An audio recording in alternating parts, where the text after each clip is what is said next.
How to record in Audacity. To record your voice in Audacity, you have to set microphone and some other configurations in Audacity. To select the microphone, go to the Audio Setup button. You can select the microphone from the recording device. The recording device shows all the microphones connected to your computer.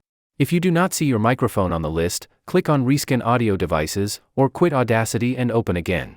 Click on your microphone name on the list to select it for recording. If your microphone is connected through an audio interface, you have to select the audio interface name, for example Scarlett 2i2 USB. Make sure the tick mark is beside your intended microphone for recording. After selecting a microphone, select the recording channel. For voice recording, choose the mono recording channel. Some microphone may show only mono recording channel or more than 2 recording channel. As long as you select mono recording channel, you are fine. After selecting the recording channel, go to audio settings. You may not have to change anything in audio settings, just make sure the sample rate and sample format is same as mine.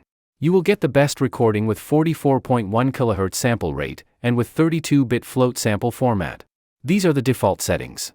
If you see something else on your computer, change it to these configurations. All the settings are now set for recording. Press the record button, and the recording will start. You will see the waveform as you start talking. You should also note the meter reading during talking. It should hit between -18 and -6 while you talk. That will make sure you are getting good enough audio for post-processing. Once you are done with recording, save your Audacity project, and you are good for your next steps.